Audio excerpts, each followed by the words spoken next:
Bab 161 dapatkan salon kecantikan ini. Guning mengalihkan pandangan dinginnya ke ahli kecantikan. Yang terakhir merasa seolah-olah ada pisau tajam yang dicerminkan, dan dia bisa dibunuh kapan saja. Dia menggigil dan gemetar. Penampilan gadis muda ini sangat kejam dan menakutkan. Guning mengabaikan perasaan ahli kecantikan itu, tapi bertanya, apakah cara Anda melayani pelanggan? Kamu sombong dan egois. Lalu dia menunjuk kaligrafi di dinding. Berbasis kredit, mengutamakan pelanggan, komunikasi yang tulus dan niat yang setara. Apakah ini bohong? Mendengar hal itu, semua orang mengkritik ahli kecantikan tersebut. Ahli kecantikan segera membalas, Nona, tolong jangan merusak reputasi kami. Tidak ada seorang pun yang mau datang ke tempat di mana para pekerjanya sombong dan egois. Jika sampai ke luar negeri, salon mereka akan sangat terpengaruh. Ahli kecantikan tahu bahwa sikapnya tidak benar, tapi dia takut pada Nyonya Wu. Dia memikirkan hal itu. Guning akan sama. Tanpa diduga, Guning tidak akan menyerah pada kekuasaan atau uang. Apakah ini aku, atau kamu merusak reputasi salon ini? Siapa yang sombong? Karena Nyonya Wu ini, Anda memaksa pelanggan lain meninggalkan kamar pribadi ini? Guning bertanya. Tepat. Itu salahnya. Bagaimana dia bisa menyalahkan gadis muda itu? Dia tidak tahu malu. Saya setuju.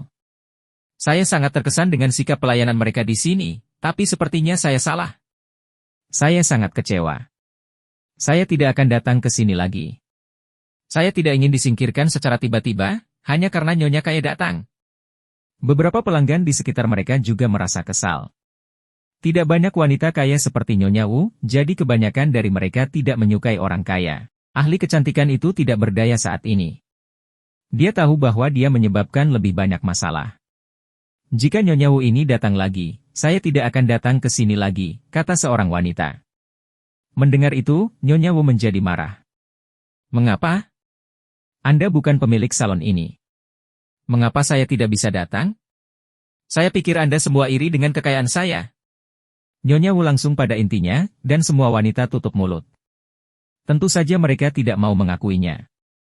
Namun, sebelum mereka bisa membantah, Guning membuka mulutnya. Jika Anda cukup kaya, belilah salon ini sekarang juga. Guning menantangnya. Kamu, Nyonya Wu tidak tahu harus berkata apa. Faktanya, dia tidak punya banyak uang. Dari sudut pandang orang luar, dia hidup berkecukupan, tapi suaminya sama sekali tidak murah hati. Dia hanya memberi hadiah bulanan sebesar 100.000 yuan. Dia membutuhkan perawatan kulit, pakaian, dan perhiasan. Dia hanya bisa menghemat beberapa puluh ribu yuan setiap bulan. Dan seluruh tabungannya hanya berjumlah beberapa ratus ribu yuan. Namun, biaya salon kecantikan ini setidaknya beberapa juta yuan. Dia benar-benar tidak mampu membiayakannya. Tak lama kemudian, Nyonya Wu membalas, mengapa Anda tidak membelinya sendiri? Saya bersedia, selama bos menjualnya kepada saya, jawab Guning serius. Guning berpikir bukanlah ide yang buruk untuk membeli salon kecantikan ini untuk dijalankan oleh Gumen dan Guking. Mereka tidak perlu mengelolanya sendiri. Mereka hanya perlu bertanggung jawab atas akun tersebut. Tentu saja, selama bos salon kecantikan ini menjualnya ke Guning. Ketika mereka mendaftar untuk kartu VIP, Guning mengetahui bahwa salon kecantikan ini adalah perusahaan swasta. Ini menyediakan layanan dan produk kelas atas, sehingga kelompok pelanggan mereka tidak besar, tetapi satu pelanggan VIP menghabiskan uang 10 kali lebih banyak daripada pelanggan biasa dalam sekali jalan. Bisnis ini menguntungkan, meski tidak terlalu populer. Ning-ning. Baik Gumen dan Guking tercengang. Mereka tidak ingin Guning mengambil keputusan tanpa berpikir matang. Nyonya Wu dan yang lainnya juga terkejut. Apa? Gadis muda ini akan membeli salon kecantikan ini? Apakah dia bercanda? Salon kecantikan ini menelan biaya setidaknya beberapa juta yuan. Bisakah dia membelinya? Tidak ada yang percaya bahwa Guning mampu melakukan itu. Apakah kamu benar-benar ingin mendapatkannya? Saat itu, suara perempuan terdengar dari belakang kerumunan. Tak lama kemudian, seorang wanita berusia awal 30-an masuk ke dalam. Tubuhnya menarik. Dia tinggi dan langsing, memiliki aura keanggunan dan keian. Dia tidak polos dengan kulit mulus tanpa celah. Matanya yang cerah penuh kebijaksanaan dan kepercayaan diri. Dia tidak menunjukkan rasa jijik saat menanyakan pertanyaan itu kepada Guning, meskipun Guning hanyalah seorang gadis muda. Sebaliknya, dia memperlakukan Guning dengan setara. Bos. Melihat wanita itu, wajah seluruh ahli kecantikan menjadi pucat, terutama yang berseragam merah mawar. Dia bisa dipecat kali ini. Dia mengetahui dengan jelas karakter bosnya. Jika bukan karena Nyonya Wu, dia tidak akan melakukan apa yang dia lakukan hari ini. Di salon kecantikan ini, ada 3 tingkatan pekerja. Ahli kecantikan biasa berseragam pink. Pemimpin tim mengenakan seragam merah mawar. Ada banyak item perawatan kulit, seperti perawatan kulit profesional alami murni, anti penuaan kerut alami murni, pijat, perawatan ovarium, aroma, dan lain sebagainya. Selain itu, ada juga item untuk kesehatan fisik.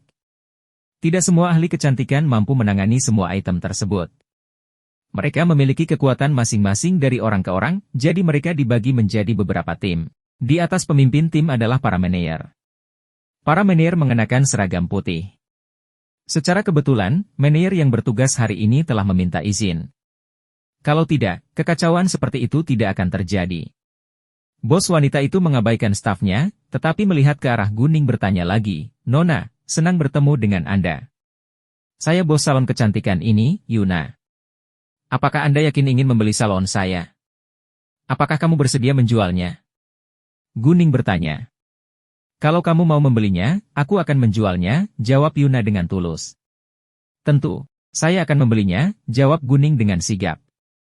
Semua orang terkejut dengan kenyataan bahwa Guning benar-benar akan membeli tempat ini. Ning, baik Gumen dan Guking benar-benar terkejut. Mereka ingin mengatakan sesuatu, tapi tidak tahu harus berkata apa. Mereka percaya bahwa Guning bukanlah orang yang impulsif. Karena dia berencana membelinya, dia pasti melakukannya karena suatu alasan. Memang. "Bu, Bibi, apakah kamu tidak ingin berbisnis? Salon kecantikan ini milik Anda mulai sekarang. Anda tidak perlu menghabiskan banyak waktu untuk menjalankannya. Cukup kendalikan manajemen dan akunnya," kata Guning. Semua orang di sekitar mereka memandang Gumen dan Guking dengan iri. Gumen dan Guking sangat tersentuh. Meski dirasa berlebihan, mereka menerimanya dengan senang hati. Bab 162 keanggotaan dibatalkan. "Berapa harganya?" Guning bertanya pada bosnya. "Sejujurnya, saya akan berimigrasi ke negara Y dalam beberapa bulan, dan saya sudah punya niat untuk menjual salon ini. Saya sudah membahas semua detailnya. Harganya 3,2 juta yuan termasuk semua yang ada di tempat ini," kata Yuna. Dia mengeluarkan daftar dan kontrak dari tasnya dan menyerahkannya kepada Guning. "Ini daftarnya. Anda dapat memeriksa semua objek terlebih dahulu. Jika Anda tidak memiliki pertanyaan, kami dapat menandatangani kontrak sebelum pergi ke departemen terkait untuk menyelesaikan prosedur hukum." Tentu, Guning mengambil daftar dan kontraknya, tapi dia tidak meninjaunya sekaligus. "Saya pikir lebih baik kita menyelesaikan masalah yang kita hadapi saat ini. Bagaimana kamu ingin menanganinya?" Yuna bertanya. "Sejak saya memutuskan untuk mengakuisisi salon kecantikan ini, saya rasa saya memiliki kekuatan untuk membuat beberapa keputusan, bukan?" Guning bertanya. "Tentu saja," jawab Yuna. "Baiklah, pertama-tama, keanggotaan Nyonya Wu ini harus dibatalkan, dan ahli kecantikan ini dipecat. Saya tidak akan mengizinkan orang sombong bekerja di toko saya," kata Guning dengan cara yang tidak dapat disangkal. Yang lainnya secara tidak sadar menghormatinya. Meski ahli kecantikan tersebut enggan dipecat, dia memahami bahwa sudah terlambat untuk menebusnya. Namun, Nyonya Wu tidak senang dengan keputusan itu. Dia bertanya dengan marah, "Mengapa keanggotaan saya harus dibatalkan?" "Karena saya akan segera menjadi bos salon kecantikan ini, dan saya memiliki kekuatan untuk melakukannya," kata Guning. Kunjungi No.V.L.B.I.N untuk pengalaman membaca novel terbaik. Meskipun Anda adalah bosnya, apakah Anda tidak takut reputasi Anda akan rusak jika Anda membatalkan keanggotaan pelanggan Anda secara acak? Nyonya Wu bereaksi dengan cepat. "Itu tergantung pada jenis pelanggan Anda. Jika pelanggan seperti Anda, yang sombong dan kasar, maaf, Anda tidak diterima di sini," jawab Guning dengan tenang, yang meninggalkan kesan luar biasa pada yang lain. "Kamu," Nyonya Wu marah, tapi tidak tahu harus berkata apa. Lily, bawa mereka untuk melakukan prosedurnya, Yuna menawarkan. Siapa peduli? Lagi pula, tidak hanya ada satu salon perawatan kulit. Nyonya Wu kesal, tapi dia tidak mau tinggal lebih lama lagi, karena Guning akan menjadi bosnya. Setelah Nyonya Wu dan ahli kecantikan pergi, Guning melihat ke arah kemacetan dan berkata, semua staf salon kecantikan Kamei, meskipun saya belum menjadi bos, saya pikir lebih baik menjelaskannya sekarang. Jika Anda tidak dapat memenuhi prinsip-prinsip yang tertera di dinding, Anda dapat menghentikan inisiatif Anda sendiri. Jika tidak, Anda akan dihukum setelah saya mengetahui bahwa Anda melanggar aturan. Kata-katanya sangat kuat dan persuasif.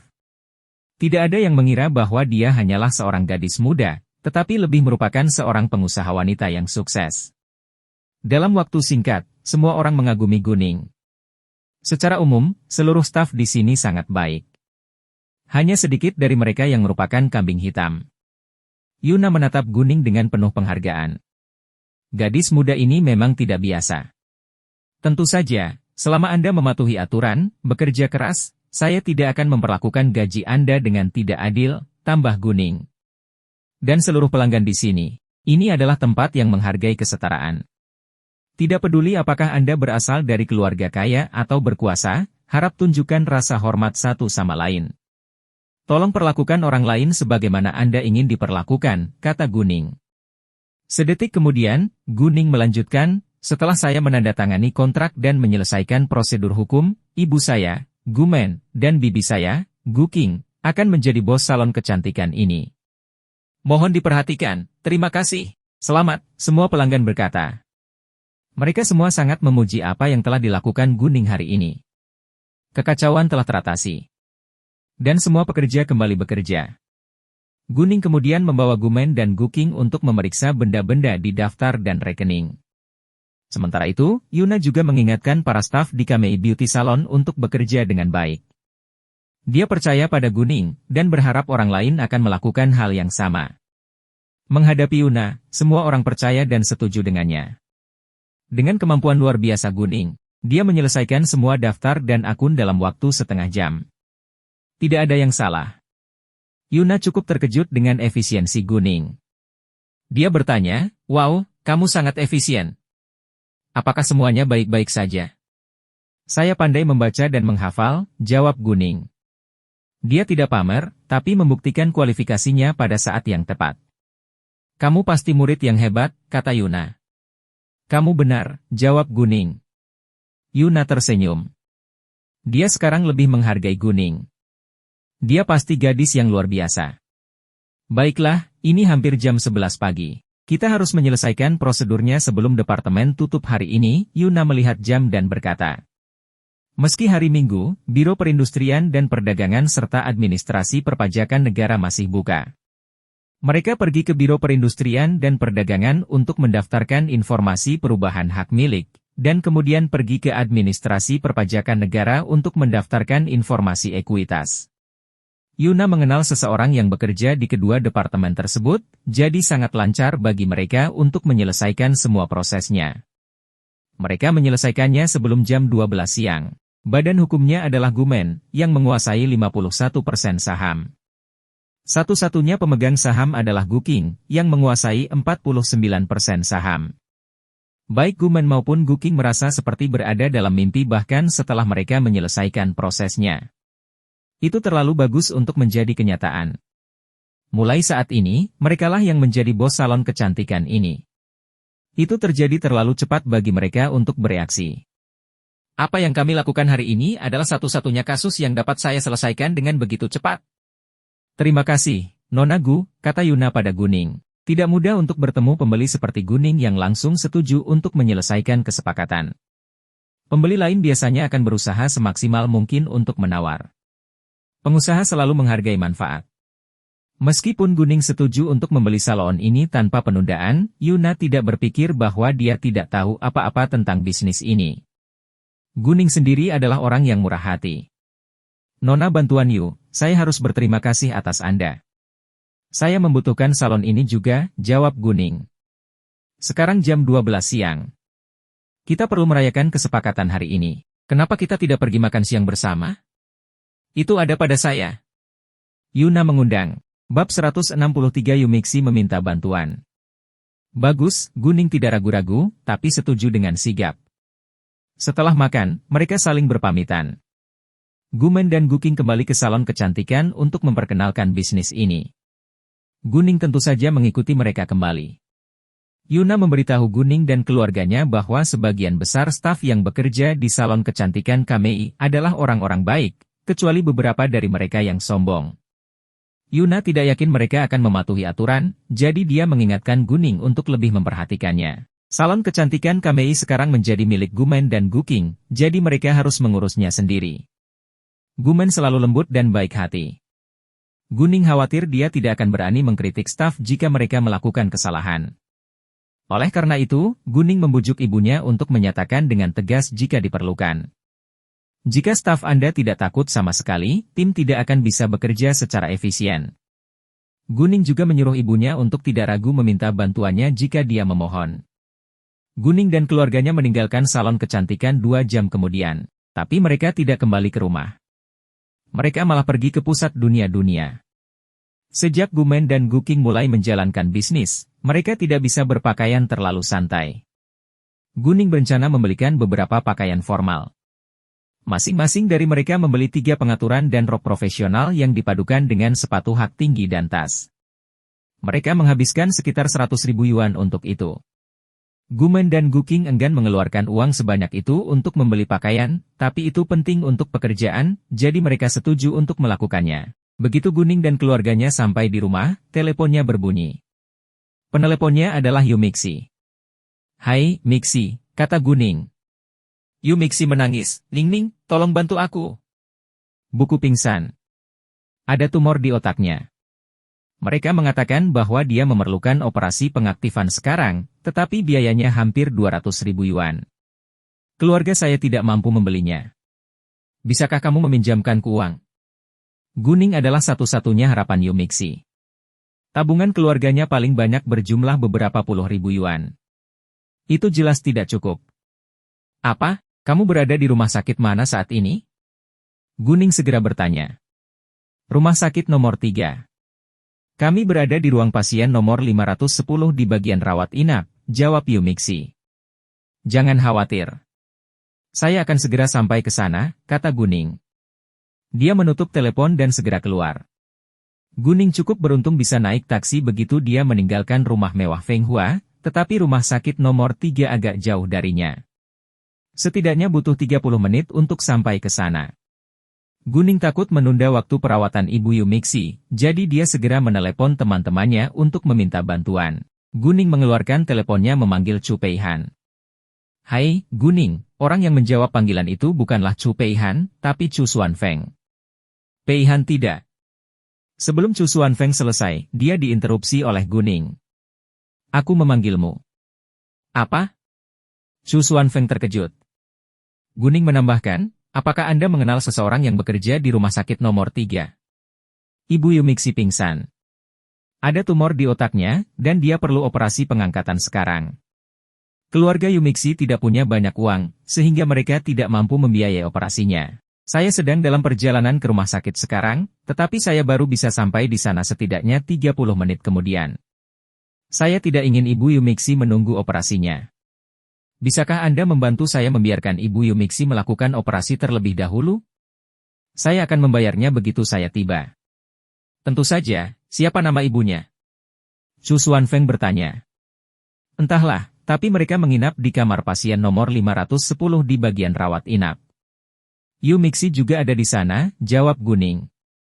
"Bagus, biarkan aku yang menanganinya," kata Chu Xuanfeng sebelum menutup telepon. Lalu dia menggunakan teleponnya untuk menelepon direktur rumah sakit nomor 3. Meskipun Chu Xuanfeng bertugas di sebuah geng, dia mengenal hampir semua orang dengan cepat. Ada juga orang yang bertugas di Qinggang dan bekerja untuk pemerintah, tetapi mereka tidak akan melakukan kejahatan apapun. Saat itu, direktur rumah sakit nomor 3 baru saja hendak pulang kerja. Sebelum dia keluar dari rumah sakit, dia menerima telepon Chu Xuanfeng. Sutradara sangat menghormati Chu Xuanfeng. Begitu mendengar permintaannya, direktur segera pergi untuk mengaturnya. Saat Chu Xuanfeng kedua menyelesaikan panggilan, Chu Peihan sampai di rumah. Chu Xuanfeng kemudian menceritakan apa yang terjadi pada Yu Mixi. Chu Peihan sangat khawatir sehingga dia langsung pergi ke rumah sakit tanpa makan. Chu Xuanfeng ingin pergi bersamanya, tetapi tidak pantas jika dia meninggalkan si Tuye sendirian. Tanpa diduga, si Tuye meminta untuk pergi bersama mereka. Baik Chu Xuanfeng dan Chu Peihan tercengang. Mengapa si Tuye, yang merupakan bos Qinggang, pergi ke rumah sakit bersama mereka? Namun, mereka tidak punya banyak waktu untuk memikirkan hal itu. Mereka bertiga bergegas ke rumah sakit. Si Tuye pergi ke rumah sakit untuk Guning tanpa ragu. Itu adalah peluang besar. Dalam perjalanan, Chu Xuanfeng menyuruh Chu Peihan menelepon Guning dan memberitahunya bahwa dia telah mengatur segalanya. Menurutku sebaiknya kita menelepon Mixi dulu. Dia pasti sangat khawatir, kata Chu Peihan. Dia kemudian menelepon Yu Mixi tanpa penundaan. Mengetahui bahwa ibunya akan segera menyelesaikan operasinya, Yu Mixi berterima kasih kepada Chu Peihan dengan penuh semangat. Yu Mixi memberitahu ayahnya kabar baik setelahnya. Ayah Yu Mixi kemudian mengetahui bahwa putrinya telah meminta bantuan teman-temannya. Ia sangat bersyukur Yu Mixi memiliki banyak teman kaya dan baik hati yang bersedia membantu keluarganya. Meskipun dia tidak ingin Yu Mixi meminjam uang dari teman-temannya, dia tidak punya pilihan lain. Keluarganya terlalu miskin untuk mampu membayar biaya administrasi. Dan tidak ada satupun kerabatnya yang mau meminjamkan uang kepada mereka. Dia tidak ingin kehilangan istrinya, atau putrinya kehilangan ibunya. Ia merasa sangat malu karena Yu Mixi harus meminjam uang dari teman-temannya. Namun ia lebih bahagia karena istrinya terselamatkan. Begitu ibu Yu Mixi pulih, dia akan bekerja lebih keras untuk membalas budi teman Yu Mixi. Chu Peihan menelepon Guning kemudian melihat bahwa operasinya telah diselesaikan dan Yu Mixi sudah menyadarinya. Dalam beberapa menit, beberapa dokter muncul di ruang pasien No. 510 direktur rumah sakit ini adalah pemimpinnya. Siapa Yu Mixi? Tanya sutradara. Ini aku. Yu Mixi segera berdiri. Ayahnya sangat senang bertemu dokter. Senang berkenalan dengan Anda. Saya direktur rumah sakit nomor 3. Saya baru saja menerima telepon dari Tuan Cho. Kami perlu segera melakukan operasi pada ibumu. Baik Yu Mixi maupun ayahnya terkejut karena sutradara akan datang sendiri, terutama ayah Yu Mixi. Dia tidak menyangka teman putrinya bisa begitu berpengaruh. Terima kasih banyak. Yu Mixi segera membungkuk kepada sutradara. Kemudian ibu Yu Mixi didorong ke ruang operasi. Yu Mixi dan ayahnya sudah menunggu di luar, namun mereka belum sepenuhnya lega, karena hasilnya belum diketahui. 30 menit kemudian, Guning bertemu Chu Xuanfeng dan yang lainnya secara tidak sengaja di depan pintu rumah sakit. Mereka pergi ke ruang operasi bersama. Bab 164 untuk mengesankan Guning. Ning, kamu akhirnya sampai di sini. Melihat Guning ada di sini, Yu Mixi segera berlari ke pelukannya sambil menangis. Dia sudah lama mengalami depresi, tapi tidak berani menunjukkan perasaannya. Dia tidak ingin mengecewakan ayahnya, jadi dia berpura-pura kuat. Namun, ketika Guning muncul di hadapannya, dia gagal berpura-pura lagi. Tidak, itu akan baik-baik saja. Guning menghibur, diam-diam memberikan kekuatan Yu Mixi, kalau-kalau dia pingsan juga. Ayah Yu Mixi tidak tahu harus berbuat apa melihat Guning dan teman-temannya, karena dia tidak tahu siapa orang yang telah membantu keluarganya. Sementara Yu Mixi sibuk menangis dan lupa mengenalkan mereka pada ayahnya. Ayah Yu Mixi memahami bahwa Yu Mixi tidak bahagia dan perlu melampiaskan depresinya, jadi dia tidak berhenti. Untungnya, Yu Mixi segera tenang karena kekuatan Guning. Ayo kita bayar tagihannya, kata Guning. Biarkan aku yang menanganinya. Chu Xuanfeng menyela. Sekitar 200.000 yuan tidak berarti apa-apa dia. Yang terpenting, Yu Mixi juga adalah teman Chu Peihan. Meskipun dia bukan seorang altruis, dia bersedia membantu teman adiknya. Ya, izinkan kami melakukan itu untuk Mixi, tambah Chu Peihan. Tidak, saya harus membayarnya kali ini, kata Guning dengan nada yang tidak dapat disangkal.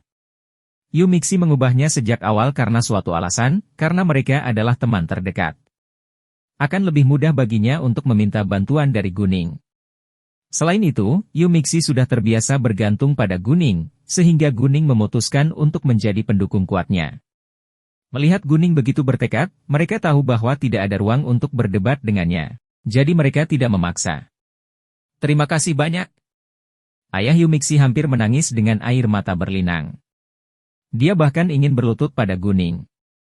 Guning segera berhenti. Tolong jangan lakukan itu. Saya tidak tahu bagaimana harus berterima kasih karena telah meminjamkan uang kepada kami. Aku berjanji akan berusaha sebaik mungkin untuk membayarmu kembali secepat mungkin, kata ayah Yumixi. Istrinya dalam bahaya. Dia tidak peduli bahwa dia meminjam uang dari seorang gadis remaja itu.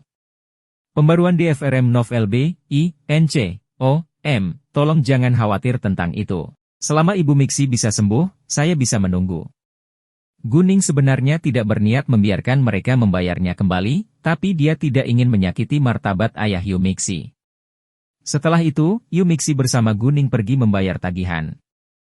Meskipun demi Chu Xuanfeng, direktur mengatur dokter terbaik dan ruang pasien VIP untuk Ibu Yumixi, dia sama sekali bukan pemilik rumah sakit ini, jadi tidak mungkin mendapatkan perawatan medis gratis. Mereka tidak akan menerima tagihan terakhir sebelum Ibu Yumixi meninggalkan rumah sakit, jadi Guning membayar 200.000 yuan pada awalnya. Ning, sejujurnya aku tidak tahu bagaimana harus berterima kasih. Saya berjanji kami akan membayar Anda kembali sesegera mungkin, kata Yumixi kepada Guning. Mixi, kamu tidak perlu membayarku kembali, kata Guning pada Yumixi. Apa? Tidak, Yumixi terkejut. Dia tidak bisa menerimanya. Dia sudah cukup bersyukur bahwa Guning bersedia meminjamkan uangnya. Bagaimana mungkin dia tidak membayarnya kembali? Harganya 200.000 yuan. Bukan 20 atau 200 yuan. Mixi, kamu bilang padaku pekerjaan impianmu adalah menjadi seorang akuntan, kan? Guning bertanya. Yumixi tidak mengerti mengapa Guning tiba-tiba mengubah topik, tapi menjawab, ya. Bagus, izinkan aku memberitahumu ini. Saya akan memulai bisnis, dan saya membutuhkan seseorang yang dapat saya percayai untuk menjadi akuntan saya di masa depan. Akankah kamu menolongku? Jika Anda bersedia, 200.000 yuan akan menjadi uang muka Anda, kata Guning dengan tulus. Itu bukanlah alasan Yumixi tidak bisa membayarnya kembali, tapi Guning sudah memiliki ide untuk mempekerjakan Yumixi. Dia melakukan ini dengan sengaja untuk menghibur Yumixi. Jika Yumixi bersedia membantunya, itu akan jauh lebih baik. Dia pandai matematika dan berhitung. Begitu dia memperoleh lebih banyak pengetahuan tentang akuntansi, Guning percaya bahwa dia akan menjadi asisten yang luar biasa. Untuk memenangkan kesetiaan seseorang, seseorang bisa memberikannya perlakuan terbaik, tapi cara terbaik adalah dengan selalu membiarkan dia berterima kasih padamu. Kecuali jika orang tersebut berubah di masa depan dan mengkhianati orang yang telah membantunya. Guning tidak 100% yakin bahwa Yumixi tidak akan berubah di masa depan, tapi setidaknya dia lebih bisa dipercaya daripada yang lain. Apa? Mendengar itu, Yumixi tercengang. Guning akan memulai bisnis? Tidak peduli apakah Guning bisa sukses, Yumixi tentu saja bersedia membantunya. Selain itu, Yumixi yakin tanpa keraguan bahwa Guning bisa berhasil. Dia begitu sempurna dalam segala aspek. Karena itu, Yumixi menjawab dengan tekad, saya akan melakukannya. Kini Yumixi semakin tertarik dengan jurusan akuntansi. Dia memutuskan untuk belajar lebih giat agar dia bisa membantu Guning di masa depan. Guning dan Yumixi kembali ke ruang operasi. Dia berkata kepada Chu Xuanfeng dan yang lainnya, mengapa kamu tidak kembali sekarang? Saya bisa mengurusnya. Operasinya bisa memakan waktu lama. Tidak pantas membiarkan mereka menunggu bersama. Bagaimanapun, mereka semua punya urusan yang harus diselesaikan. Ya, operasinya tidak akan berakhir dalam waktu singkat. Tolong jangan buang waktumu di sini. Terima kasih banyak atas bantuanmu hari ini. Ayah Yumixi menambahkan. Dialah yang akan merasa paling bersalah jika mereka semua menunggu di sini. Saya tidak akan pergi, kata Chu Peihan. Dia tidak membayar tagihannya, dan dia tidak akan pergi sekarang. Dia ingin tinggal dan menemani Yumixi. Oh, aku sudah memberitahu Hauran dan yang lainnya. Mereka akan segera tiba. Di mata Chu Peihan, mereka semua adalah teman dekat, jadi dia harus memberitahu mereka. Mereka sangat mendukung.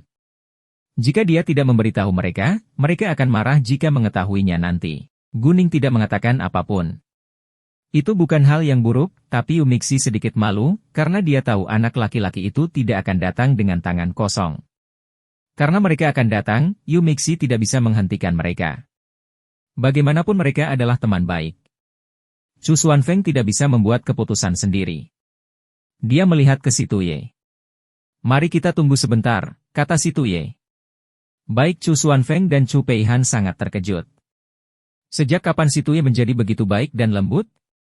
Faktanya, Si Tuye bermaksud menghabiskan lebih banyak waktu dengan Guning untuk membuatnya terkesan. Karena mereka mengatakan akan tinggal, ayah Yu Mixi tidak memaksa. 30 menit kemudian, operasi masih berlangsung. Chu Xuanfeng menerima telepon, dan pergi setelah itu untuk mengurus bisnisnya. Chu Xuanfeng akan pergi, dan tidak pantas jika Si Tuye tetap tinggal. Maka mereka pergi bersama, meski Si Tuye enggan melakukannya. Dia tidak punya alasan untuk tetap tinggal. Bab 165 bukan urusanmu jika aku sedang jatuh cinta. Beberapa saat kemudian, Hauran dan anak lelaki datang bersama atau berteman dengan membawa banyak tas berisi produk bergizi, yang mengejutkan Yu Mixi dan ayahnya. Yu Mixi baik-baik saja dengan itu, karena dia pernah menyaksikannya ketika mereka datang mengunjungi Gumen, tetapi ayahnya belum pernah melihat begitu banyak hadiah dalam satu waktu. Kenapa semua teman Mixi berasal dari keluarga baik-baik? Ayah Yu Mixi sedikit khawatir. Dia takut putrinya berteman dengan orang-orang itu demi keuntungan. Namun, dia tidak menunjukkan kekhawatirannya. Dia terus berterima kasih atas kebaikan mereka. 20 menit kemudian, lampu di ruang operasi padam, yang berarti operasi telah selesai. Sekelompok dari mereka berlari ke depan sekaligus. Pintu terbuka, dan dokter keluar. Dokter, bagaimana kabar istri saya? Dokter, bagaimana kabar ibuku? Yu Mixi dan ayahnya bertanya dengan cemas. Operasinya sukses besar. Dia akan bangun ketika obat bisnisnya habis, jawab dokter. Semua orang merasa lega. Mereka kemudian mendorong pasien kembali ke ruang pasien. Pembaruan DFRM Novel B, I, NC, O, M. Guning membiarkan Hauran dan Qin Zisun membelikan makanan untuk Yu Mixi dan orang tuanya ketika mereka tiba di ruang pasien VIP. Ayah Yu Mixi segera menghentikan mereka. Dia tidak ingin merepotkan mereka lebih jauh. Sebaliknya, dia berencana membiarkan Yu Mixi mengundang mereka makan untuk berterima kasih, tapi Guning menolak. Guning membujuk ayah Yu Mixi untuk fokus merawat ibu Yu Mixi. Bagaimanapun, ibu Yu Mixi adalah orang yang paling membutuhkan perawatan. Ayah Yu Mixi akhirnya mendengarkan Guning. Hauran dan Qin Zisun tentu saja mengikuti perintah Guning. Saat itu, Guning berjalan ke sisi tempat tidur ibu Yu Mixi. Dia menggunakan mata gioknya untuk memeriksa kondisi fisiknya. Guning telah menyerap sejumlah besar kekuatan, dan dia sudah mampu menyembuhkan tubuh manusia sampai batas tertentu dengan kekuatan, tetapi untuk luka parah, kekuatan masih belum cukup. Tumornya sudah diangkat dari kepala ibu Yu Mixi. Satu-satunya cedera yang dialaminya hanyalah luka bekas operasi. Guning memberikan kekuatan, kabut putih tipis yang tidak bisa dilihat orang biasa, ke dalam luka hanya untuk menyembuhkan daging di dalamnya, untuk mencegah seseorang mengetahuinya. Di luar, potongannya tetap sama, tapi tidak mempengaruhi bagian dalam lagi. Tidak memerlukan banyak tenaga untuk melakukannya, jadi Guning terus memeriksa tubuh ibu Yu Mixi untuk melihat apa lagi yang bisa dia lakukan. Dia bersedia berbuat lebih banyak untuk temannya. Bagus sekali Guning melakukannya, karena perut ibu Yu Mixi sudah bernanah. Mungkin itulah alasan mengapa dia lemah dan sakit selama bertahun-tahun. Guning segera menggunakan kekuatannya untuk menyembuhkan perutnya yang rusak. Kali ini dia menghabiskan banyak tenaga, dan merasa sedikit lelah setelahnya. Untungnya, masih ada setengah dari kekuatannya yang tersisa. Tidak ada yang memperhatikan apa yang dia lakukan, karena itu terjadi terlalu cepat. Setengah jam kemudian, kedua anak laki-laki itu kembali membawa makanan. Guning dan yang lainnya tidak tinggal lama sebelum mereka pergi. Guning telah merencanakan untuk melakukan perburuannya di Gunung Yuntai hari ini, tapi sudah terlambat, jadi dia menyerah. Ketika Guning dan anak-anaknya pergi, Yu Mixi memberitahu ayahnya apa yang telah didiskusikan Guning dengannya. Dia tidak ingin ayahnya mengkhawatirkan kesehatan ibunya dan juga uang. Ayah Yu Mixi tertegun mendengar kabar tersebut. Yang membuatnya heran, Guning mampu memulai bisnis di usia yang begitu muda. Meskipun Guning melakukannya, dia masih merasa harus melakukan sesuatu. Namun, keluarganya terlalu miskin untuk membayar kembali uang tersebut. Oleh karena itu, ayah Yu Mixi hanya bisa mengingatkan Yu Mixi untuk rajin belajar agar bisa membantu Guning di masa depan. Bagaimanapun, Guning telah menyelamatkan nyawa ibunya. Jika Guning tidak membantu mereka, Ibu Yumixi hanya bisa menunggu kematian. Keesokan harinya, Guning melihat Leng Xiaoting dengan jas hitam menunggunya tidak jauh, saat dia baru saja meninggalkan zona G. Kehadiran Leng Xiaoting yang tiba-tiba mengejutkan Guning, tapi dia juga sedikit senang. Kenapa dia ada di sini? Apa yang dia lakukan di sini? Apakah dia di sini untukku? Kenapa dia mendatangiku? Serangkaian pertanyaan terlintas di benak Guning. Dia tiba-tiba menyadari bahwa dia masih marah padanya. Oleh karena itu, dia mengabaikannya yang berjalan lurus di dekatnya. Leng Xiaoting sedikit kesal dan gugup. Dia segera menghentikannya. Tunggu, Guning ingin terus berjalan ke depan, tapi pada akhirnya dia berhenti. Apa? Aku yakin kamu masih terlalu muda untuk jatuh cinta sekarang. Anda harus lebih fokus pada studi Anda, kata Leng Xiaoting. Dia cemas. Apa? Guning kesal. Dia datang ke sini untuk mengingatkanku agar menjauhi romansa hanya karena aku masih muda. Bagaimana dia bisa melakukan itu? Guning berbalik meninggikan suaranya dan berteriak padanya, bukan urusanmu jika aku sedang jatuh cinta. Kamu pikir kamu siapa? Tolong urus dirimu sendiri dulu. Kudengar kamu bahkan belum pernah punya pacar. Apakah kamu seorang gay atau semacamnya? Setelah itu, Guning langsung berjalan cepat. Leng Xiaoting menjadi bodoh. Dia tidak mengerti mengapa Guning begitu kesal. Dia melakukan ini demi kebaikannya. Dia memang belum pernah punya pacar, karena tidak ada wanita yang bisa memasuki hatinya, tapi dia juga bukan seorang gay. Jika Guning salah paham, Leng Xiaoting segera menyusulnya. Saya bukan seorang gay. Saya tidak peduli, jawab Guning dengan marah.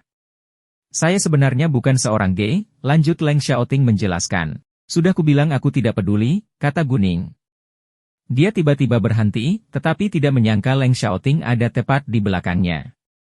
Dia tiba-tiba memukul punggung Guning. Ah! Guning kehilangan keseimbangan saat jatuh ke depan. Untungnya, dengan kelincahannya yang luar biasa, Leng Xiaoting meraih pinggangnya, menariknya ke belakang.